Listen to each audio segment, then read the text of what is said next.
Salam alaikum, Azul Flaoun. Ce soir, je vais vous parler d'un sujet extrêmement délicat dont j'avais déjà parlé en 2021, mais cette fois-ci, c'est pour vous dire à quel point le président algérien Si Abdelmajid Tebboune a été extrêmement efficace pour empêcher que Tel Aviv puisse posséder directement 11,5% du gisement gazier à Argan Nord en 2019. Alors, vous connaissez cette photo, c'était lors de la visite officielle du président français, M. Emmanuel Macron, en Algérie en août 2022, et vous savez que malgré les promesses que le président français avait faites au président algérien de ne pas intervenir, de ne pas sortir de sa position de neutralité sur la question du Sahara occidental, le président Macron, 2 années plus tard, c'est-à-dire le 30 juillet 2024, a trahi le président algérien, et c'est la raison pour laquelle nous sommes entrés depuis le 30 juillet 2024 dans une crise diplomatique et politique ouverte entre Paris et Alger. Vous savez, M. Emmanuel Macron est président de la France depuis bientôt 8 ans, c'est-à-dire depuis mai 2017. Alors, vous voyez, récemment, le président français a décidé d'organiser une conférence à l'ONU au mois de juin 2029 pour reconnaître la création d'un État palestinien. Mais avant cela, ça fait quand même près de 8 ans qu'il est président. Pourquoi n'a-t-il jamais voulu, comme 144 autres pays dans le monde, reconnaître cet État palestinien? Eh bien, figurez-vous que M. Emmanuel Macron avait un autre agenda que je vais vous expliquer. Le président Abdelmajid Tebboune a été élu, vous le savez, le 12 décembre 2019. Et j'étais déjà en prison en Algérie à partir du 4 décembre 2019, c'est-à-dire une semaine avant son élection. Donc pour ceux qui n'ont pas compris, ce n'est pas le président Si Abdelmajid Tebboune qui m'a incarcéré en décembre 2019 pour la raison simple, c'est qu'il n'était pas encore président de l'Algérie. Mais lorsqu'il est devenu président, officiellement, c'est-à-dire le 19 décembre 2019, il a fait quelque chose d'extraordinaire. Regardez, ça date du 24 décembre 2019. Donc il n'a pas perdu de temps. Il est entré en fonction le 19 décembre 2019, 5 jours plus tard seulement. Qu'a-t-il fait? Il a demandé à la Sonatrach d'user de son droit de préemption sur les actifs d'Edison. Regardez. Et je vais vous expliquer en détail. Le droit de préemption, vous savez, ce que c'est un droit que un pays a sur son territoire quand il y a la vente d'actifs ou d'une entreprise avec laquelle l'Algérie avait signé un contrat à une autre entreprise. Donc, la vente ne peut pas se faire sans l'accord de l'État dans lequel il y a des actifs ou des gisements de gaz ou de pétrole. Pourquoi le président Si Abdelmajid Tebboune, 5 jours seulement après son intronisation, a demandé à son Sonatrach d'user de son droit de préemption? En arabe, on appelle ça haq shfa. Pour une raison extrêmement importante que je vais vous expliquer. C'est que sur le site gazier de Argan Nord, la Sonatrach possède 40% de ce gisement, en partenariat avec la compagnie espagnole Repsol qui détient 29,95% et avec l'allemand Wintershall Dea qui a 19,5%. Donc là, vous pouvez voir les chiffres. Donc 40% pour la Sonatrach, Repsol 29,95% et l'allemand Dea qui a 19,5%. Donc Sonatrach était minoritaire avec 40%, vous savez, c'était à l'époque de Feu Abdelaziz Bouteflika, vous savez, Feu Abdelaziz Bouteflika distribuait des parts aux entreprises étrangères sans se soucier de respecter les 51% de l'Algérie. C'est pas grave. Alors pourquoi le président Saad Abdelmajid Tebboune s'est opposé à la cession, c'est-à-dire à la vente de 11,5% de l'italien Edison à une entreprise de droit grec qui s'appelle Energean et qui est cotée à la fois à la bourse de Londres, mais aussi à la bourse de Tel Aviv. Donc la Sonatrach s'est engagée à racheter les actifs, c'est-à-dire les parts de l'entreprise Edison cédée à Energean Capital pour une valeur de 850 millions de dollars. Voilà, 850 millions de dollars. Alors, vous devez vous demander, mais pourquoi l'Algérie veut racheter les parts d'Edison dans le cas de cette transaction au grec Energean? Normalement, une entreprise grecque, il n'y a pas de problème. Mais le président Tebboune avait compris que derrière cette société, entre guillemets, de droit grec, dont le président, M. Rigas, possède uniquement 8% de la société, il y a des actionnaires israéliens. Pas américains, israéliens. Alors, on va essayer de détailler pour que tout le monde comprenne. Qui est Edison? Donc Edison, pour les gens qui connaissent, ils se disent c'est une entreprise italienne. Oui, en effet. Edison est une entreprise de droit italien. Mais Edison n'est pas du tout italienne au niveau de l'actionnariat. Edison est une entreprise qui appartient à près de 100% au français EDF, Électricité de France. Donc en clair, notre ami Emmanuel Macron, qui est président de la France depuis 2017, a demandé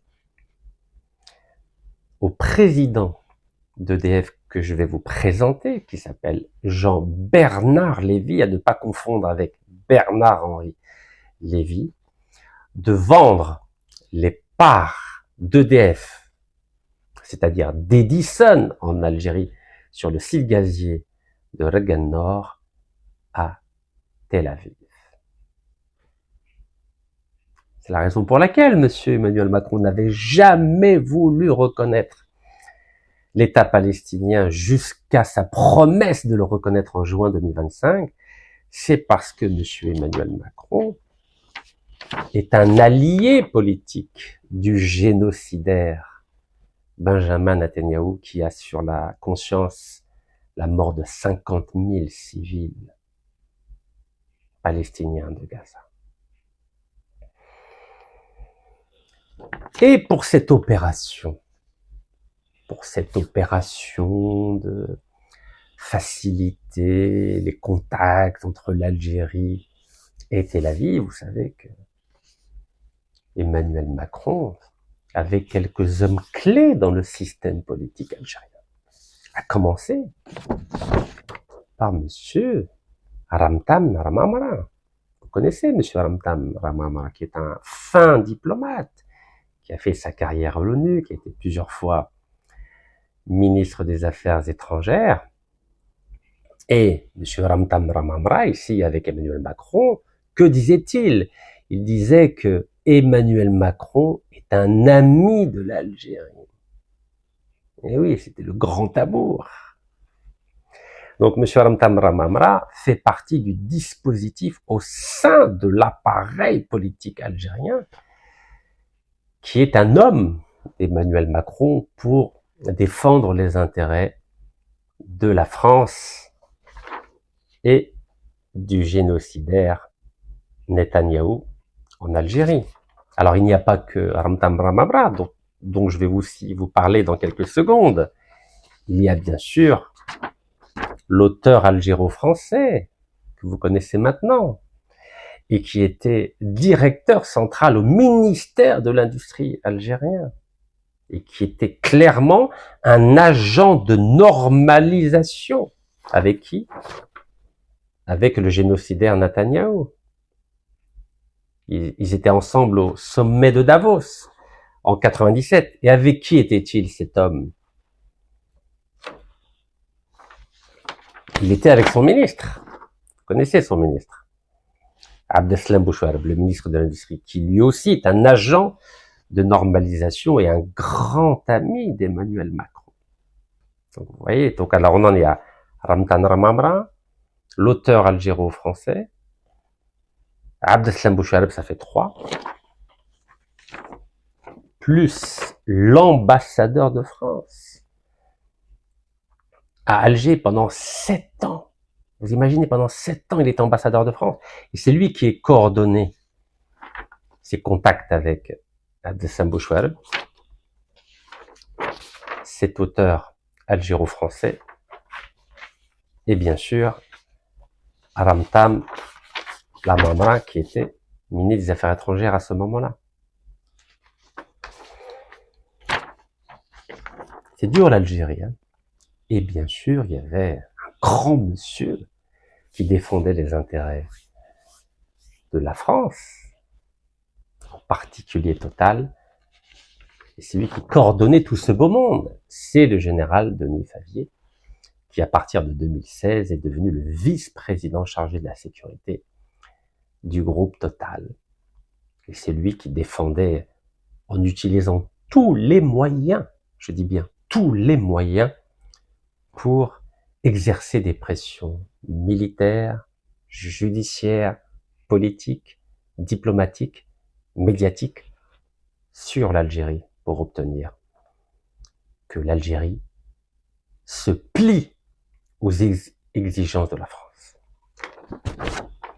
Alors notre ami Ramtan Ramamra, on va en parler quelques secondes quand même, notre ami Ramtan Ramamra. Vous savez qu'il m'a empêché d'être candidat aux élections législatives en mai 2017, lorsqu'il était ministre des Affaires étrangères, notre ami Ramtan Ramamra. Et Ramtan Ramamra, quand il était ministre des Affaires étrangères, donc jusqu'au mois de mai 2017, qu'est-ce qu'il a fait? Il s'était entendu avec la France, avec son ami Emmanuel Macron, qui venait d'être président, pour que l'Algérie ne mette pas son veto à la vente par Engie. Engie, c'est Gaz de France. Regardez la date, c'était le 13 mai 2017. 13 mai 2017. Et M. Ramtan Ramamra était ministre des Affaires étrangères. Et M. Emmanuel Macron venait juste d'être élu président de la République 10 jours avant. Ok? Donc Engie, anciennement Gaz de France, a décidé de se retirer du site gazier de Toit de Gaz. Toit de Gaz. Et vous savez que Engie, Gaz de France, possédait 65%. Regardez, 65%. Vous savez lire? 65% du site de Toit de Gaz. Regardez, Toit Gaz. La Sonatrach Meskina n'avait que 35%. Et depuis 2002, le président Feu Abdelaziz Bouteflika était tellement généreux qu'au lieu de donner 49% à Toit de Gaz qui n'avait aucune expérience, ni dans l'exploration, ni dans l'exploitation du gaz, Gaz de France, Engie, n'était qu'un distributeur de gaz, jusqu'à ce jour d'ailleurs. Mais l'Algérie de Bouteflika était tellement généreuse. Ben oui, il faut bien donner un petit cadeau à la France, évidemment. 65%, vous imaginez? Après, on va dire que je raconte des sottises. Ça, c'est le site officiel de Engie. Hein. Je n'invente rien. Regardez, Engie. C'est beau, hein? Donc, monsieur Engie, à un moment donné, avait des problèmes financiers. Et donc, a décidé de céder donc ses parts à une entreprise proche du génocidaire Netanyahou, qui s'appelle Neptune Energy, et j'en ai parlé, qui est une filiale de Carlyle Group, dont le président est un des cofondateurs était David Rubenstein, qui est un ami extrêmement proche du génocidaire Benjamin Netanyahou. Et donc, monsieur Ramtan Ramamra, donc, a cautionné la cession des parts de Engie à cette entreprise proche du génocidaire Netanyahou. C'est beau, hein, les hommes politiques algériens sous Bouteflika. Je sais pas, ils aimaient tellement la France qu'ils étaient prêts à abandonner les intérêts de l'Algérie, à être en contradiction avec la politique algérienne, la diplomatie algérienne, qui était de dire tant qu'il n'y a pas un État palestinien, il n'y aura pas de normalisation avec Tel Aviv. C'est clair. L'Algérie n'est pas contre les Juifs, bien au contraire. Nous avons pendant 2500 ans eu des Juifs en Algérie. Regardez, pendant la colonisation, 40% des habitants de Constantine étaient des Juifs. Et on n'a pas de problème. Regardez, il y a un célèbre historien français qui est né à Constantine, qui s'appelle Benjamin Stora, qui, je ne sais pas moi, tous les 3-4 mois va à Alger. Il n'y a pas de problème. L'Algérie n'a pas de problème avec les Juifs. L'Algérie a uniquement un problème avec le génocidaire Netanyahou qui refuse d'accorder un État palestinien aux Palestiniens. C'est tout. C'est un problème politique et rien d'autre. Alors, donc Monsieur Ramtam Ramamra, donc avant qu'il soit limogé par Sir Abdelmajid Tebboune, car je vous rappelle, ici ça date donc du 13 mai 2017, et 11 jours après, Sir Abdelmajid Tebboune est devenu chef du gouvernement algérien le 24 mai 2017. Et c'est là où j'ai commencé à le soutenir parce qu'il avait décidé de lutter contre la corruption. Et Sir Abdelmajid Tebboune a refusé de nommer à la tête du ministère des Affaires étrangères à ce moment-là Ramtan Ramamra, car Ramtan Ramamra était un agent de M. Emmanuel Macron pour normaliser les relations avec Tel Aviv. Donc c'est très important de planter le décor. Alors maintenant on va revenir à Edison. Edison, c'est la société qui appartient à 100%, donc société italienne qui appartient à 100% à EDF et Électricité de France, une entreprise française publique, dont évidemment les nominations dans cette entreprise se font avec l'accord du président Emmanuel Macron. Alors voilà, je vous ai montré Edison et je vous montre à qui elle appartient. 99,4%. Elle appartient à Électricité de France, EDF. Vous voyez? Edison, voilà. Vous pouvez vérifier ça, c'est dans tout Internet. Hein, vous pouvez vérifier partout. Voilà. 99,4%, ça appartient à la France. Et qui est le président d'Edison? En tout cas la maison mère d'Edison, c'est-à-dire EDF, c'est ce monsieur, vous voyez, EDF, Jean-Bernard Lévy. Il était président d'EDF, donc la maison mère d'Edison, de 2014 à 2022. Jean-Bernard Lévy. Donc, monsieur Emmanuel Macron, quand il est arrivé président en 2017, il a laissé à son poste, évidemment. Donc, c'est monsieur Jean-Bernard Lévy qui a donné l'ordre à Edison de vendre tous les actifs gaziers à l'entreprise dont les actionnaires principaux sont israéliens. Energean, vous pouvez regarder sur Internet, c'est partout. Energean, c'est une entreprise dont les principaux sites gaziers se trouvent en Israël. On va y revenir. Donc vous avez vu un peu le coup que la France a voulu faire à l'Algérie dès l'arrivée de Sir Abdelmajid Tebboune à la présidence de la République en décembre 2019. C'est quand même magnifique. La France, c'est extraordinaire, la France. Alors, l'Algérie bloque l'arrivée du grec Energean dans la concession de Reagan. Africa Business. Vous savez que c'était un long processus. Hein. Donc là, je vous ai montré tout à l'heure le démarrage du processus. C'est au moment où Sir Abdelmajid Tebboune devient président. Regardez bien la date, je vous la redonne. 24 décembre 2019. Ok, 5 jours avant qu'il soit almoradia. Donc je répète, Sonatrach usera de son droit de préemption sur les actifs gaziers d'Edison. Maintenant, vous savez qui est Edison, ça appartient à la France. Donc c'était un long processus. Donc là, c'était Africa Business. L'Algérie bloque l'arrivée du grec Energean. Bien sûr, ils disent pas de l'israélien Energean, mais on va y arriver. Et le 3 avril 2020, il y a eu un accord grâce à la pression du président algérien entre Energean et Edison. Donc Energean, le gréco-israélien, et Edison, le franco-italien, pour exclure les actifs, c'est-à-dire la part d'Edison en Algérie. Voilà, de l'accord qu'il y a eu entre Energean, c'est-à-dire le gréco-israélien, et l'italien. Et donc le montant de cette transaction était de 750 millions de dollars. 750 millions de dollars.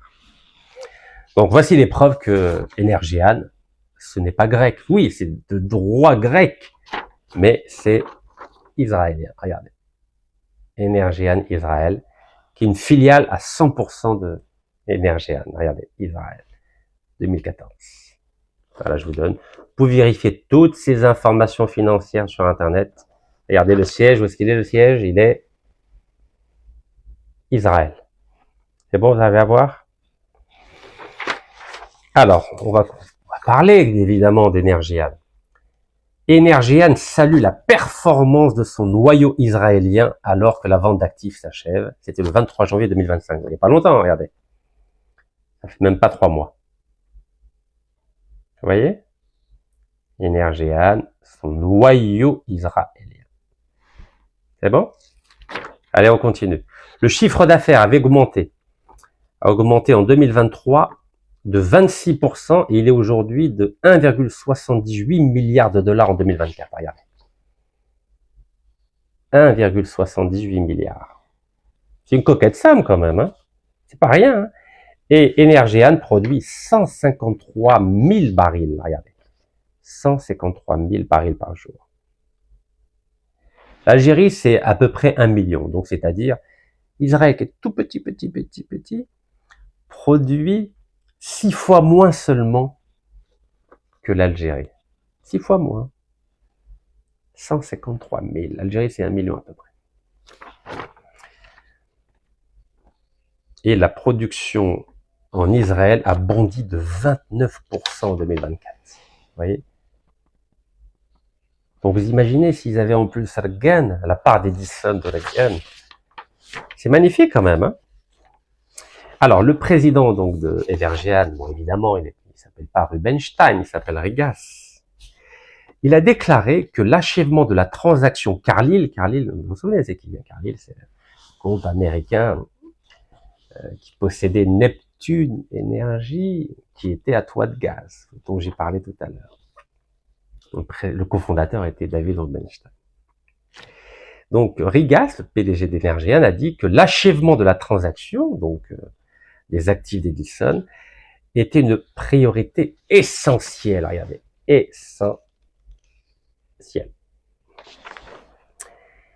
Et ils disent que nos principaux atouts d'Israël constituent une excellente base sur laquelle bâtir la croissance future.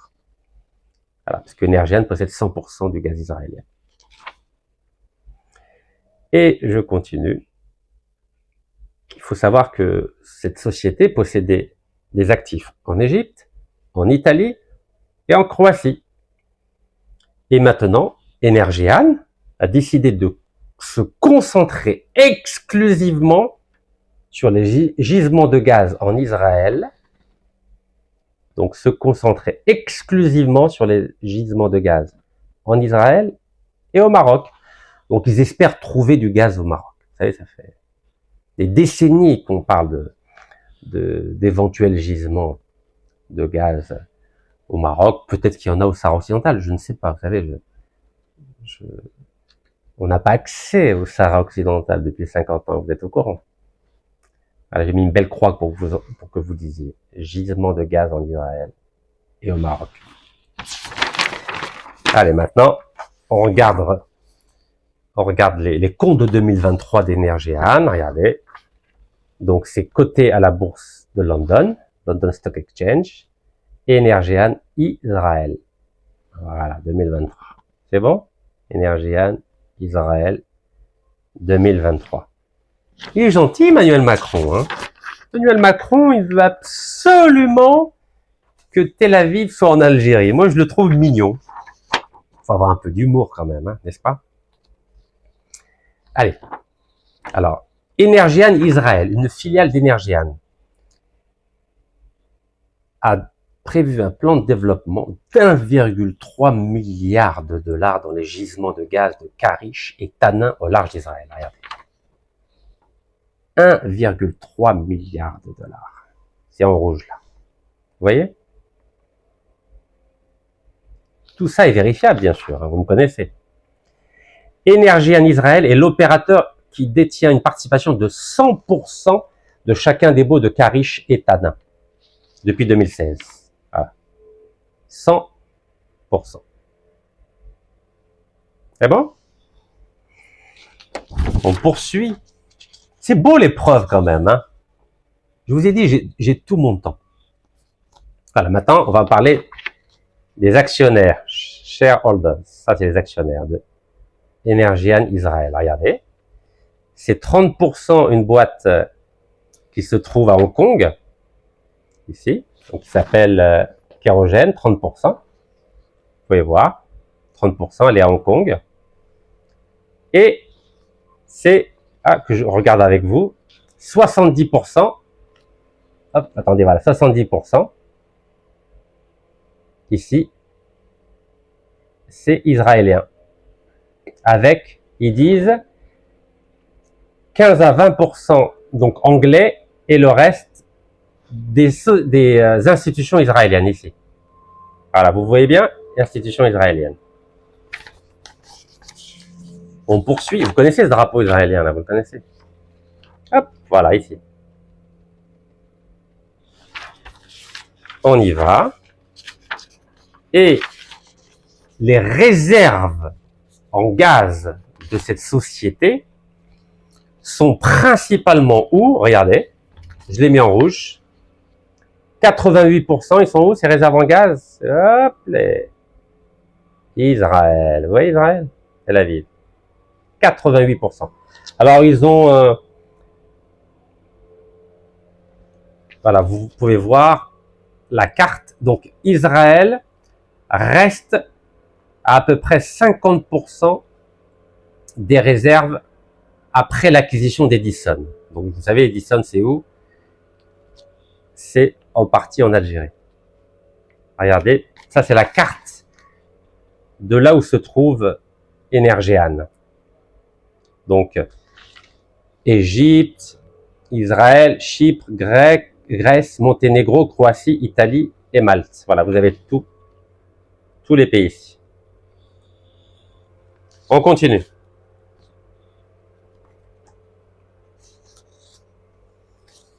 Donc là, vous pouvez avoir des informations. Energean prend la pleine propriété d'Energean Israël. Bref, il y a Israël partout, partout, partout, partout. Qu'est-ce qu'on peut dire d'autre? Donc je répète que Energean Israël détient une participation de 100% dans les baux de Karish et Tanin au large d'Israël. Alors, juste pour information, vous savez pourquoi Tel Aviv veut récupérer Gaza? Est-ce que vous savez pourquoi? Tel Aviv veut récupérer Gaza car au large de Gaza, il y a en offshore, c'est-à-dire dans la mer, donc sous la mer, d'énormes réserves de gaz, d'énormes réserves de gaz. C'est la raison pour laquelle Tel Aviv a décidé d'enclencher une guerre à partir du 7 octobre. En gros, ils ont laissé le Hamas faire leur petit coup là, qui a complètement décrédibilisé le Hamas aux yeux de la communauté internationale, parce que la stratégie de Tel Aviv, c'était de récupérer Gaza, où il y a d'énormes gisements de gaz offshore en Méditerranée, au large de Gaza. Donc sur toute la côte, depuis l'Égypte jusqu'à la Syrie, il y a des gisements de gaz énormes. C'est la raison pour laquelle Tel Aviv ne lâchera plus jamais Gaza. Vous entendez? Tel Aviv ne lâchera plus jamais Gaza. Vous n'avez pas remarqué, personne ne vous parle de gaz à Gaza. Ben oui. Évidemment, il n'y a personne qui va vous dire la vérité, n'est-ce pas? Donc on se laisse avoir comme ça, on se laisse embobiner. Alors maintenant, on va revenir à Sonatrach. Donc je vous ai dit, grâce au président algérien, l'Algérie a bloqué la vente des 11,5% que possédait la France au travers de sa filiale italienne Edison à une entreprise dont les actionnaires sont israéliens qui s'appelle Energean. Vous savez que en 2013, la Sonatrach, cette magnifique société qui devait être le fleuron du développement algérien, vous avez vu ce qu'a fait le président Feu Walid Boumedienne en nationalisant les hydrocarbures le 24 février 71, normalement devait être la plus grande entreprise, une des plus grandes entreprises mondiales. Mais 62 ans après, on ne sait toujours pas explorer du pétrole, on ne sait pas exploiter, on ne sait pas vendre, on ne sait pratiquement rien faire. Et on a, comme disait l'ancien président Trabdour, 10 000 ingénieurs qui ont quitté l'entreprise ou à cause de la retraite, ou bien pour aller travailler avec des salaires mirobolants en Arabie Saoudite, au Qatar, à Oman, à Bahreïn. Aujourd'hui, c'est une coquille vide, la Sonatrach. On n'a même pas des juristes capables de gagner des procès. 95% des arbitrages commerciaux, on les a perdus. Vous imaginez, c'est quoi 95%. On n'a pas d'ingénieur, on n'a pas de juriste, mais qu'est-ce qu'on a à la Sonatrach? Ah, en 2013, 2013. Lisez bien. Article de TSA, 2013. Sonatrach perd un procès, donc un procès contre l'italien Edison sur la révision à la baisse du prix du gaz. Regardez. On passe notre temps à perdre les procès. On les perd à 95%. Vous imaginez, nous avons des juristes qui sont des cancres, excusez-moi de l'expression, mais comment appeler une société qui perd 95% de tous ces procès? Alors, à l'époque, c'était quoi? Cette décision, vous savez combien elle nous a coûté? 300 millions d'euros. Regardez, 300 millions d'euros. 300 millions d'euros. Parce que Edison, donc, société de droit italien qui appartient à la France, EDF, a porté plainte contre l'Algérie en août 2011 parce qu'il voulait baisser le prix du gaz qui était vendu à la France. Bah oui. Quand la France, elle ne veut pas payer cher du gaz, bah elle dit, ah ben non, il faut baisser le prix. Hein. Allez, on baisse le prix. Et à l'époque, le Premier ministre français Jean-Marc Ayrault, socialiste, qu'est-ce qu'il avait dit? Il a dit qu'il fallait absolument changer les règles contractuelles pour que nous puissions revenir à des règles de fixation du prix du gaz qui soient respectueuses du pouvoir d'achat des Français. Incroyable, hein? Jean-Marc Ayrault. Il a dit, nous, on veut un prix du gaz qui respecte le pouvoir d'achat des Français. Il parle pas de marché du gaz. Non, non, non. La France, à l'époque, ne veut acheter du gaz à très bon prix parce qu'il faut respecter le pouvoir d'achat des Français. Non mais regardez, il faut lire. Ça vaut le coup, ça. Vous savez, je ris maintenant. Je ris parce que à l'époque, entre 2013 et 2019, je mettais de la gravité quand je vous parlais de gaz, de pétrole.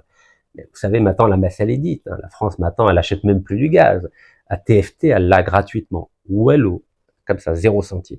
Pendant 25 ans, sur le site gazier de TFT, la France, avec Total, va dépenser 0 centime.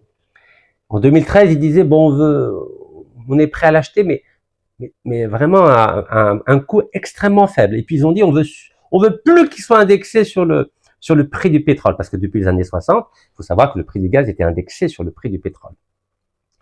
Et la France a dit non, comme le prix du pétrole est élevé, nous on veut pas payer un prix du gaz élevé. Non, il faut respecter le pouvoir d'achat des Français, d'accord? Extraordinaire. On veut un prix du gaz qui respecte le pouvoir d'achat des Français. Ça, c'était le 30 avril 2013, TSA. Et vous pouvez voir la déclaration de Jean-Marc Ayrault, hein, elle est partout sur Internet. Hein. Je n'invente rien. Bon, vous savez que, comme on a des juristes extrêmement médiocres à la Sonatrach, à croire qu'ils font exprès. Franchement, moi, je comprends pas. Cette société algérienne qui nous ramène 96% des devises, vous entendez? 96% des devises. On n'est pas capable de se payer des avocats pour faire des contrats béton, pour arrêter de perdre tous ces procès. Bon. Avec l'Algérie, à cause de ces amateurs, on a des amateurs partout dans notre pays, c'est incroyable. L'Algérie a perdu 10 milliards de dollars dans des procès intentés à l'étranger. L'Algérie patriotique. Vous vous rendez compte? 10 milliards de dollars. Nous, on jette l'argent par les fenêtres. Allez, procès. Allez, tenez, vous voulez combien, vous? 300 millions Edison, 1 milliard total, qui d'autre? Allez, qui veut de l'argent? Qui veut des milliards? Qui veut des milliards? J'ai mis un peu d'humour, excusez-moi. C'est pas moi qui le dis, c'est le député algérien. L'Algérie a perdu 10 milliards de dollars dans des procès intentés à l'étranger contre elle. Il est algérien, c'est pas Rachid Nekaz qui le dit. C'est un député, plusieurs députés. Il y a une commission d'enquête à l'APN. Tout le monde est au courant. Regardez comment il s'appelle. Le député Abdelwahab Yaqoubi. Il parle de défaillance dans la manière dont les transactions ont été menées. Mauvaise préparation des cahiers des charges. Défaillance, mauvaise préparation des cahiers des charges. Je ne sais pas s'ils font exprès. Regardez ce que fait Donald Trump, le président américain. Vous savez, je suis en Amérique, là. Moi, j'ai aucun problème pour venir en Amérique, avec mon passeport algérien et un visa. J'ai aucun problème. Regardez ce que fait Trump. 17 avril. Pas longtemps, 17 avril. 17 avril, regardez. Regardez ce qu'a fait Monsieur Donald Trump. Ça date d'hier. Regardez ce qu'il a fait. Comment Trump enrôle, c'est-à-dire ramène à lui, embauche comme vous voulez. Il a enrôlé de force les plus grands cabinets d'avocats américains dans sa guerre commerciale. Lisez bien. 17 avril. Trump a enrôlé de force les plus grands cabinets d'avocats américains dans sa guerre commerciale. Ça, c'est de la politique. C'est de la politique, ça, non?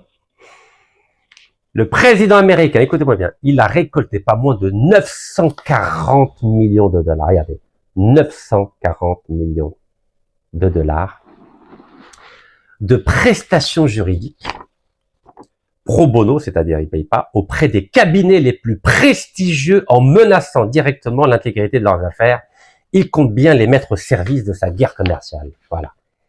Donc, il a obligé Donald Trump les plus grands cabinets d'affaires, plus grands cabinets d'avocats d'affaires américains, pour les mettre au travail dans sa guerre commerciale contre le monde entier. La Chine, l'Europe, l'Afrique, l'Amérique du Sud, l'Asie, tout le monde. Ça, c'est de la politique. Pourquoi l'Algérie ne fait pas pareil? Nous, on préfère perdre de l'argent, 10 milliards de dollars. 10 milliards de dollars, rien que avec des amendes qu'on perd parce qu'on a des juristes et des avocats d'affaires embauchés par la Sonatrach, nullissimes. Et on prend même des avocats français pour défendre les intérêts de l'Algérie contre une entreprise française. Non mais c'est du sabotage. Donc d'un côté, on a Total avec le général Favier qui exerce des pressions militaires, juridiques, politiques, diplomatiques, médiatiques contre l'Algérie. Et en plus, on a des juristes qui nous sabotent les contrats. Et c'est pour ça qu'on perd 95% des procès avec les multinationales étrangères. Parce qu'on a des juristes incompétents. Alors quand est-ce qu'on va faire du nettoyage dans notre beau pays? Vous vous rendez compte? Vous vous rendez compte de ce qu'on peut faire avec 10 milliards de dollars? Vous savez combien de millions de logements on peut mettre en place? 10 milliards de dollars. Combien d'hôpitaux, combien de cliniques, combien d'écoles, combien d'instituts de recherche? Combien on peut développer l'agriculture algérienne pour nous éviter d'importer 95% de nos besoins en blé tendre, vous imaginez? On importe 95% du blé tendre algérien. Ya Ammi Tebboune, ya Ammi Tebboune, ya Ammi Tebboune. Il faut un nettoyage, mais alors total, total en Algérie. Bon, je sais, Bliyid Wahda ma tsafaksh. Ça, c'est les hommes qui aiment leur pays. Vous pouvez tout dire sur Donald Trump. Il défend les intérêts de l'Amérique, comme Ammi Tebboune a défendu les intérêts de l'Algérie en mettant son veto à la vente des 11,5% d'Edison dans le gaz, dans le site gazier de Regen, à l'entreprise israélienne Energean. Eh oui, mais le président Tebboune, il peut pas tout faire tout seul. Si on l'aide pas, il peut pas réussir tout seul. Vous savez, Yed Wahda ma tsafaksh, combien de fois je vous l'ai répété? Yed Wahda ma tsafaksh. Donc, vous avez vu, dès qu'il est arrivé au pouvoir, 5 jours après qu'il soit arrivé à Moradia, il a bloqué la vente. Mais il y a tellement de piranhas dans notre pays, il y a tellement de gens qui défendent les intérêts des multinationales au lieu de défendre les intérêts de l'Algérie, que le président Sir Abdelmajid Tebboune, il peut pas tout seul. Il faut aider le président algérien. Moi, au travers de ces vidéos, au travers de mes petites vidéos, j'essaie d'aider l'Algérie. Bon, parfois l'Algérie me met en prison, la France me met en prison. Ah oui, vous croyez que ces gens-là veulent entendre des personnes défendre les intérêts de l'Algérie? Non, ah non. Vous croyez que le général Denis Favier est content tous les jours de voir sa photo pour dire que c'est un délinquant? Ce monsieur a été condamné, vous vous rendez compte, condamné parce qu'il est responsable de la mort d'un militant écologiste, monsieur Rémi Fraisse, qui a été tué par un gendarme sous l'autorité de ce monsieur lorsqu'il était directeur général de la gendarmerie nationale. Vous vous rendez compte? Et en plus, sur le plateau de télévision français, il assumait le fait qu'il était exécuté, ce militant.